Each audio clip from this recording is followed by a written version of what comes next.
کسی بھائی نے سوال کیا ہے انڈیا سے، یہ پوچھ رہے ہیں کہ سورۃ فاتح کے بعد اتنی زیادہ صورتیں نہیں آتی، تو کون سی سورۃ فاتحہ کے بعد پڑھ سکتے ہیں؟ دیکھیں میرے بھائی، دیکھیں انسان اپنی زندگی میں کتنا ٹائم خراب کرتا ہے، فالتو چیزیں میں وقت ضائع کرواتا رہتا ہے۔ اب یہ جو وقت ضائع کروانا ہوتا ہے یہ صرف شیطان کی طرف سے ہوتا ہے۔ اب اچھے شیطان کا مقصد کیوں ہوتا ہے، یہ کیوں کروانا ہوتا ہے؟ کیونکہ شیطان نہیں چاہتا کہ انسان علم لے، اس لیے اس کی کوشش ہوتی ہے اس کو علم سے دور رکھے۔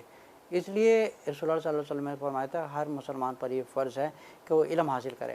اب سمجھیں کہ اگر ہم 5 منٹ کسی دوست کے ساتھ بیٹھے ہیں یا کسی کے ساتھ کچھ فالتو کام کریں جس کا کچھ مقصد نہیں ہے، نہ وہ آخرت میں کام آنے والا ہے، نہ وہ ہماری قبر میں کام آنے والا ہے، کسی چیز میں کام آنے والا نہیں، ہم نے 5 منٹ برباد کر دیے۔ اگر 5 منٹ میں ہم لوگ قرآن پڑھ لیں، اللہ کے کلام کو سمجھیں، ایک سورت یاد کر لیں، 5 منٹ میں ایک چھوٹی سی سورت یاد ہو جاتی ہے، 10 منٹ میں ایک سورت یاد ہو جاتی ہے۔ تو اس طرح کرتے کرتے کرتے انسان ایک چھوٹی سورت سے لے کے بڑی صورتیں بھی حفظ کر سکتا ہے۔ لیکن اگر آپ جتنی بھی زیادہ کوشش کریں گے اللہ تعالیٰ کی مدد آپ کے ساتھ آئے گی، لیکن اسے شیطان دلوں میں مایوسی ڈالتا ہے۔ انسان اگر چاہے تو کوشش سے کچھ بھی کر سکتا ہے، لیکن انسان نفس کی بات سنتا ہے۔ اب نفس کیا کہتا ہے؟ اگر ہم سورہ یوسف کی آیت نمبر کو 53 میں پڑھتے ہیں تو اللہ تعالیٰ فرماتے ہیں وَمَا أَبَرَئَ النَّفْسِ إِنَّ النَّفْسَ لَأَمَّارَةٌ بِالسُّوءِ۔ تو اللہ تعالیٰ یہاں پہ فرما رہے ہیں کہ نفس جو ہے ہمیشہ برائی کی دعوت دیتا ہے۔ تو اسی طرح شیطان دل میں وسوسہ ڈالتا ہے کہ بھائی تم سے یہ کام نہیں ہوگا، تمہاری کمزور عقل ہے، یا تم اس قابل نہیں ہو، تم اتنے پڑھے لکھے نہیں ہو، تو تم سے یہ نہیں ہوگا۔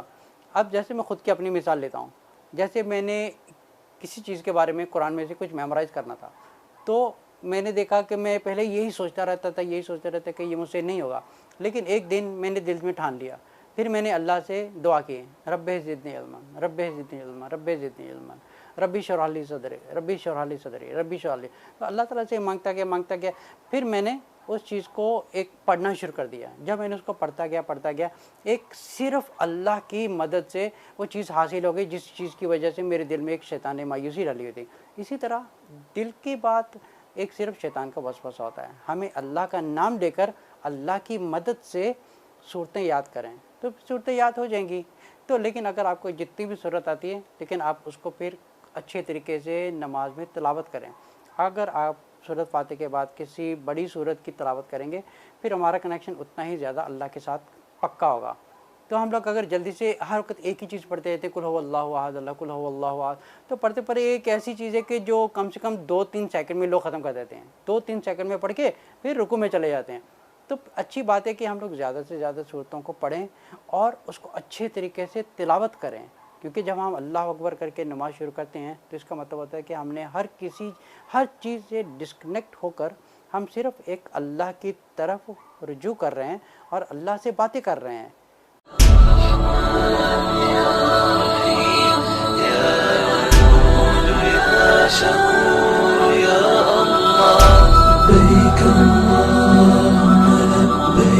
لبيك لا شريك لك لبيك إن الحمد والنعمة لك والملك لا شريك لك لبيك لبيك اللهم لبيك لبيك لا شريك